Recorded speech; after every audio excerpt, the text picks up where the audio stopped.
Welcome back to season 2 of Her Voice. My name is Kim, your host, and we're back with the accomplished women in business.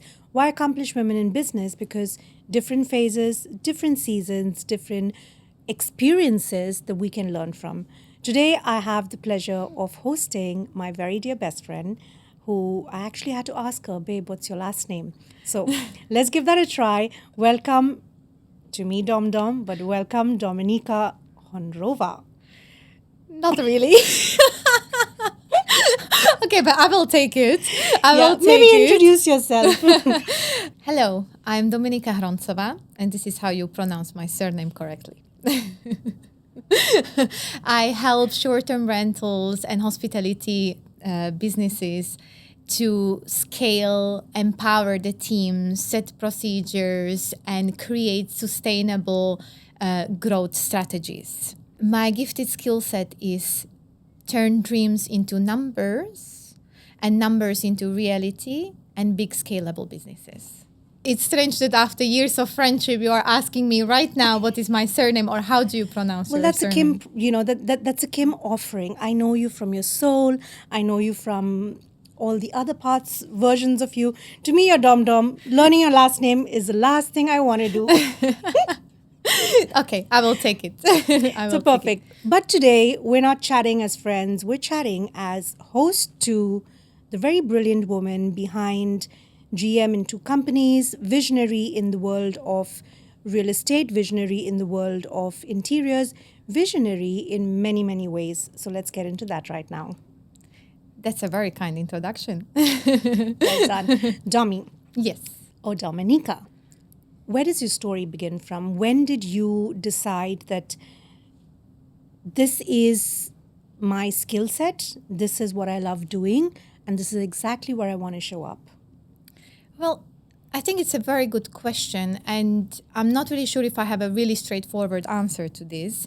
I think life made me jump and basically push me out of my comfort zone and what I wanted and what I thought I want to do in life.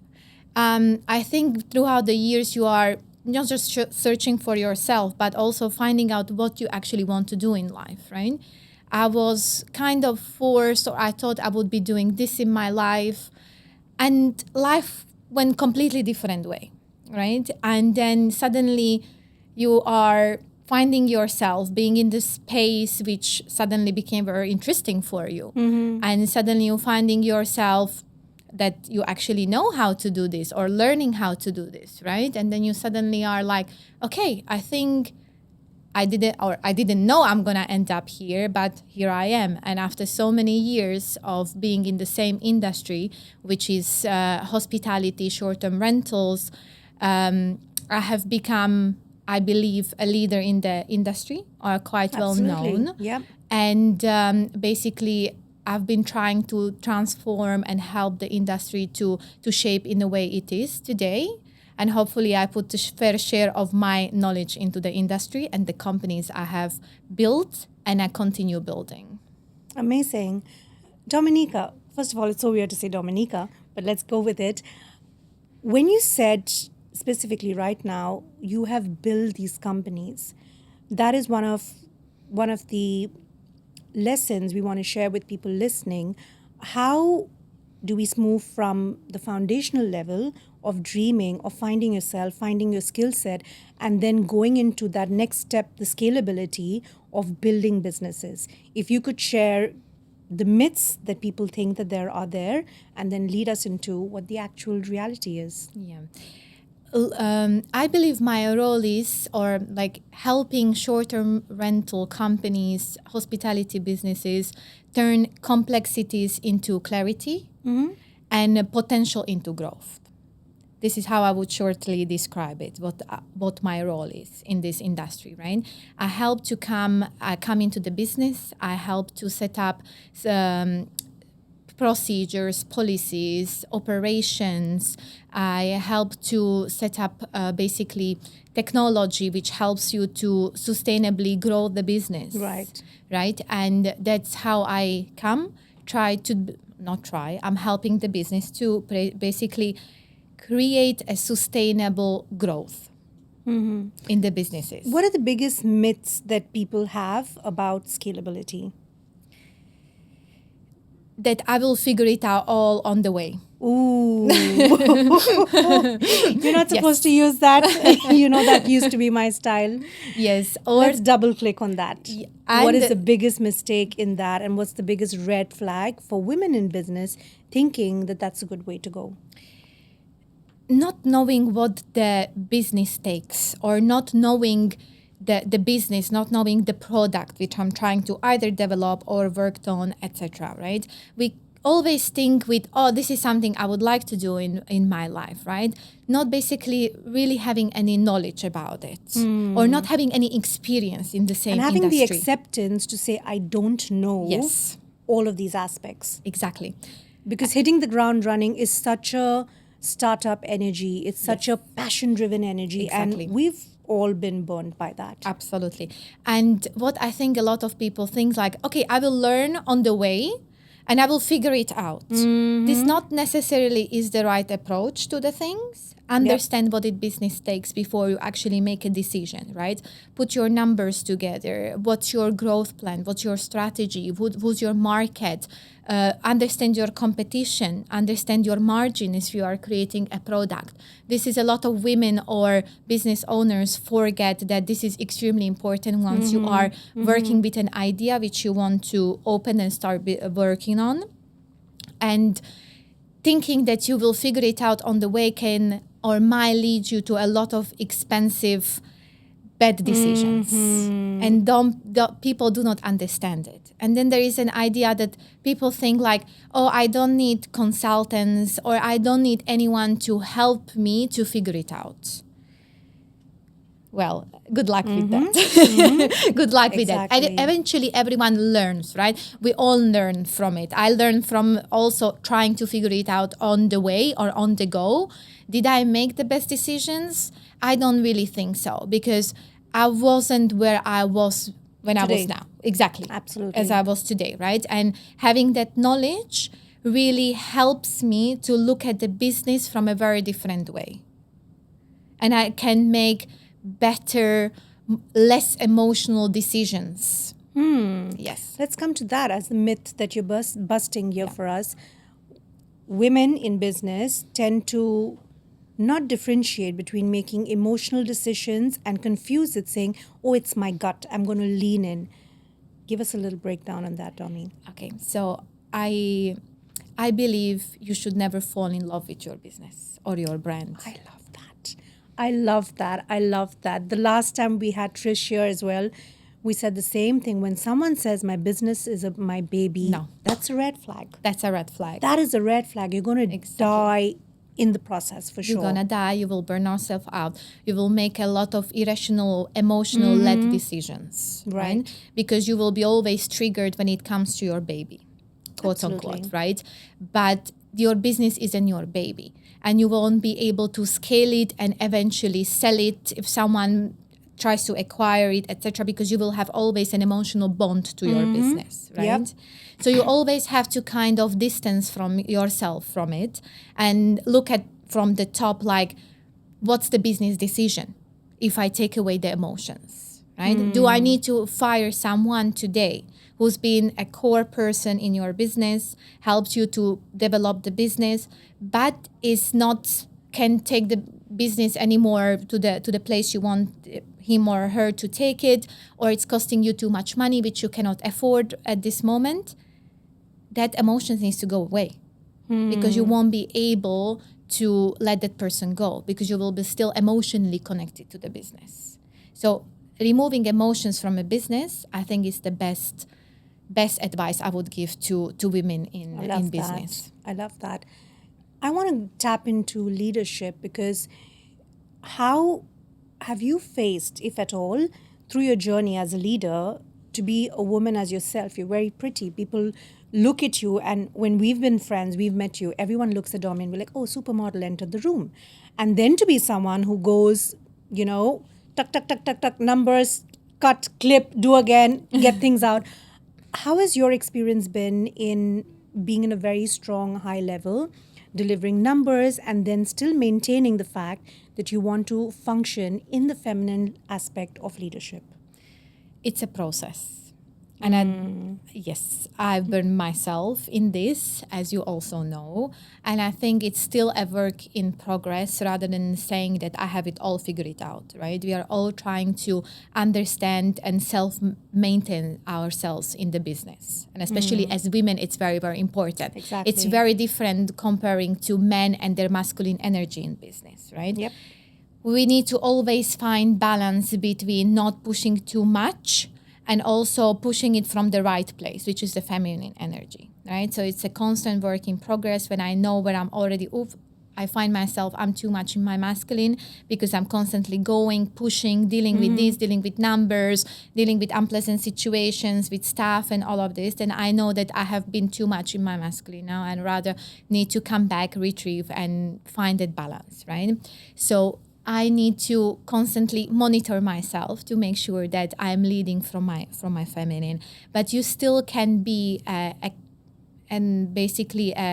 would I say it? An amazing leader, an amazing businesswoman, and you don't need to be super tough don't need and to lose masculine. yourself. Exactly, and you don't need to lose yourself there. And your beautiful feminine energy, you can still lead with elegance and grace, Yeah. and still kick the numbers where you want to be. You wanted right? to say something else than numbers. Yes, exactly.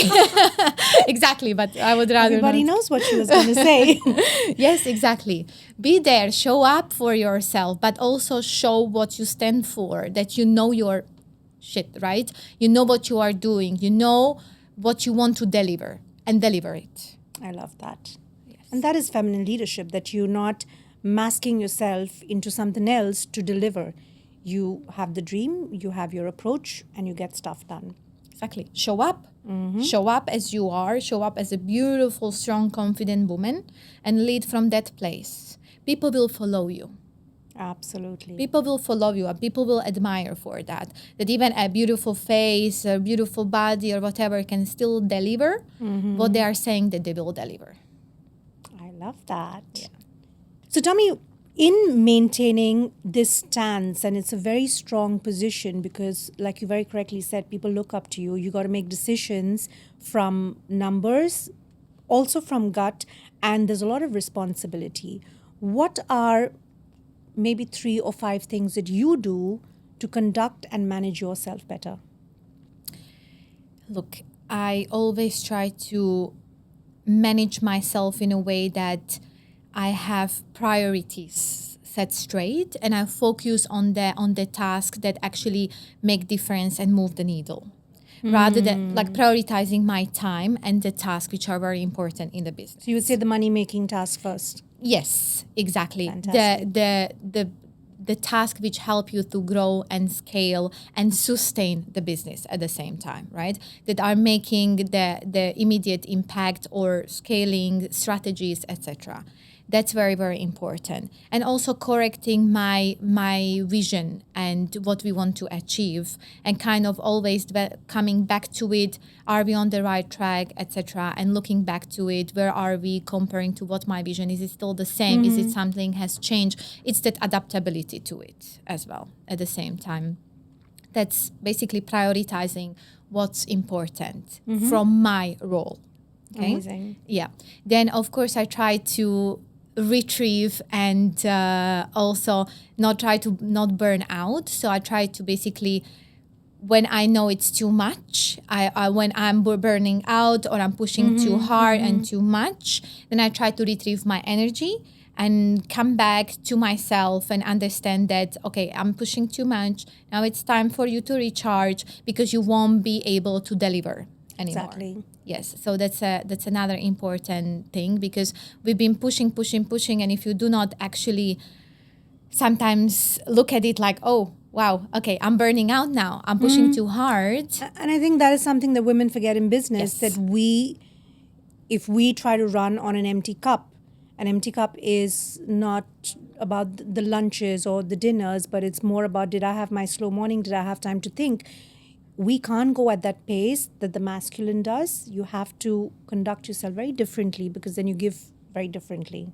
Absolutely. It's a very different when you are a female leader and a male leader. And I think we should honor that as women, that we are very different. Yeah. And we shouldn't even try to be like, oh yeah, we are better than men or anything. Earn it, who you are as a woman, as a leader, and how you lead the business. It's very, very important that women start actually seeing the difference and acknowledging the difference. And then work to that benefit. Absolutely. Know yourself so well that you know what to tweak, you know what to lead with, and you know that that's not even my path. Absolutely. We're not in the race of averaging out, of doing 10 things and saying one will work. The beauty of feminine energy is when you know yourself, you can look at everything, tap back into your energy and say, that's my route. And it's just the first one you pick up and Exactly. run with that. And we have and as women, we have the adaptability as well in a business. And there are certain emotions, or we feel the people a bit more than the male leaders, I would say, right? We empower and it's also very important, is that to empower the people and allow them to grow alongside of you and the business as well. That's something extremely important as a feminine leader, to push others and allow them to grow and allow them to take accountability for their roles, allow them to fly in the business, because you need these people. What was one thing you did at the start of your career, probably not at the start, but much earlier on as a leader, that you definitely wouldn't do now? I think there are few of those. I think you are adopting according to the environment you are in, right? You are going from one senior role in one company to another one, and every environment shapes you as a leader. True. And there are environments when I thought pushing my staff and putting like a bit of a harsh voice Pressure, into him and pressure on them will help you.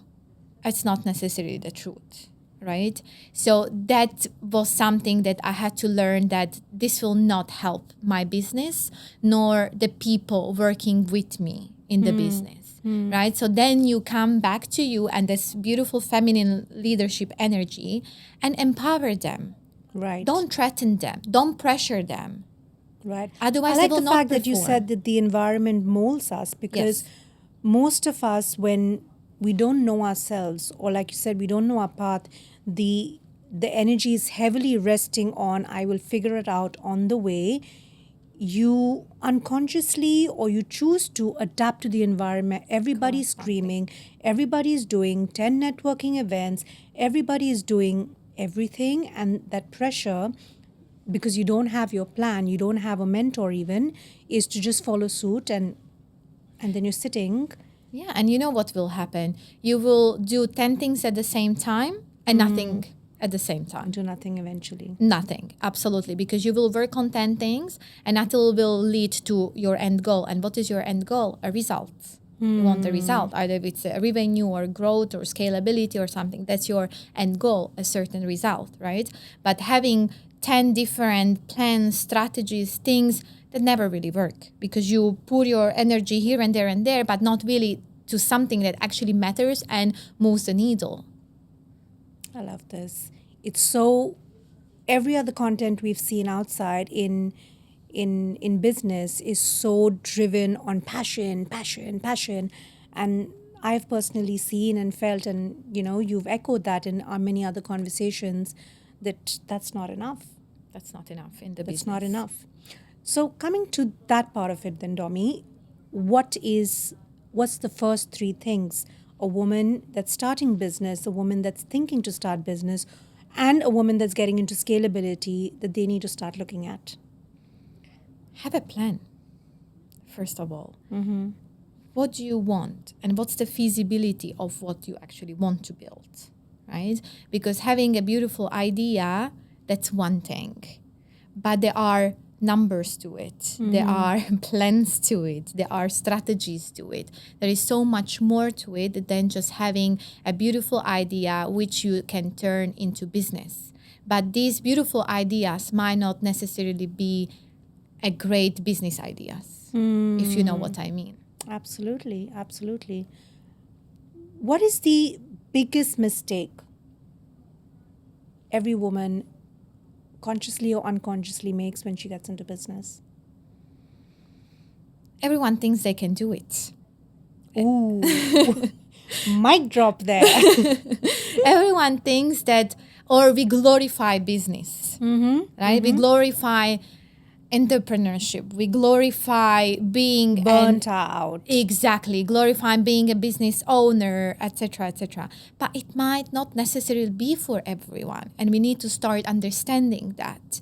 Senior role might not necessarily be for everyone because it comes, greater responsibilities that might not everyone needs to be built for that. Some people are happy in their great job, which allows them to earn enough money that they feel comfortable, gives them the work-life balance, etc. Having a business or being a senior leader is not necessarily something we should be fully glorifying, and everybody needs to be built for that. And if you think you can do it, good for you. You might figure it out on the way that you are not really built for this and go back to a job. And there is nothing wrong about it. Exactly. There is absolutely nothing wrong about it.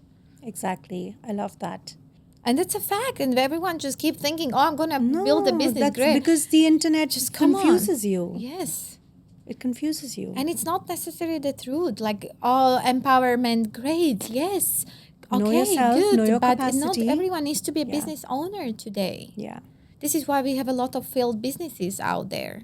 We all try, and you also need to be very agile in business.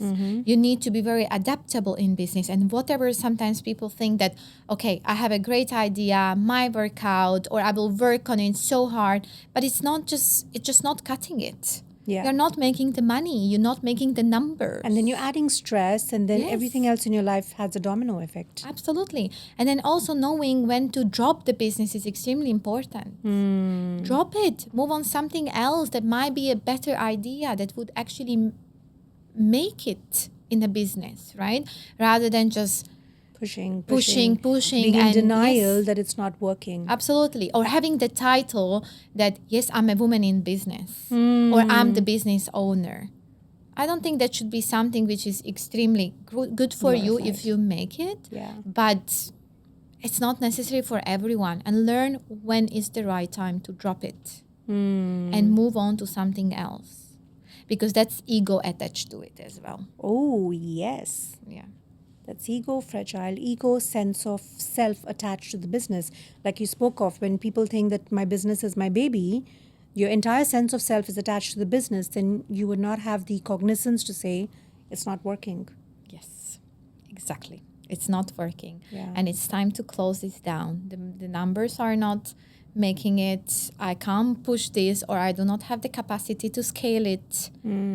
And that's the time when you have to say, like, okay, I have tried, I did my best, and it's time to move on. Or also, it's also very important to know when the business is ready for someone else to acquire the business. And then let that group or that company to take over. Get your money and move it somewhere else.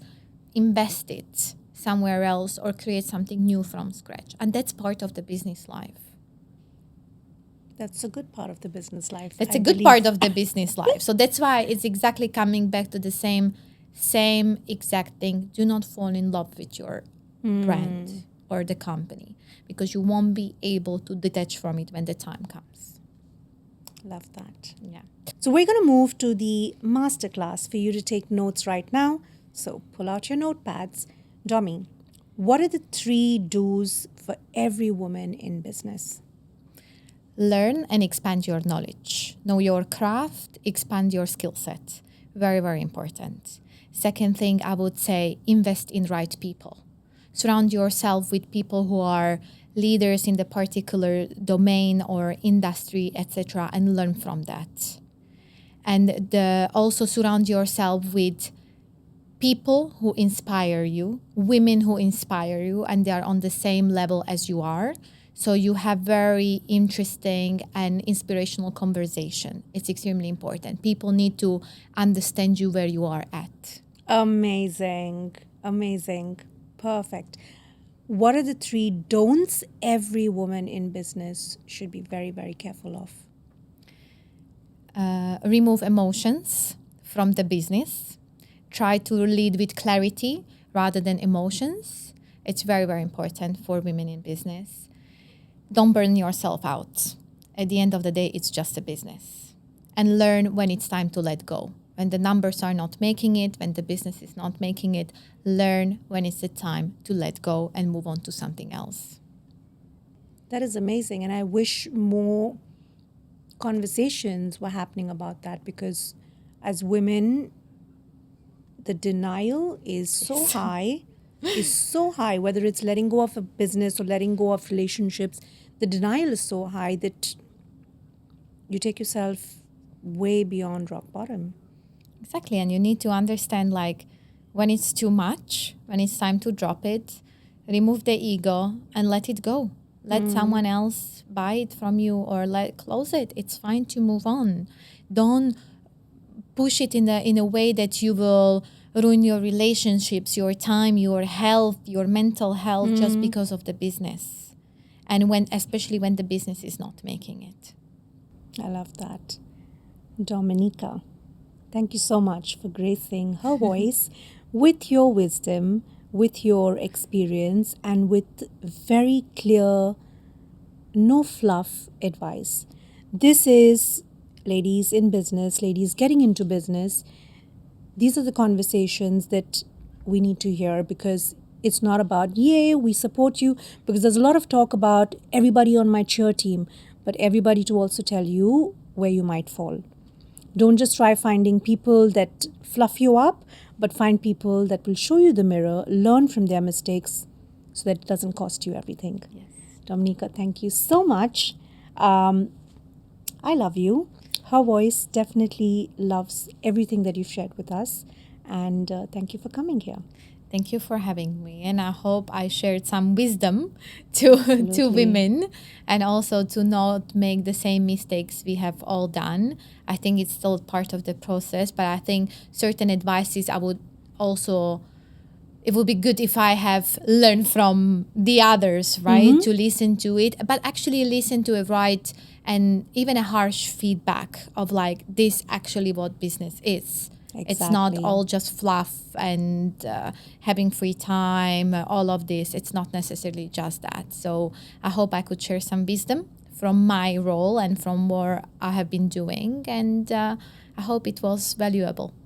1000%. Thank you so much. Thank you.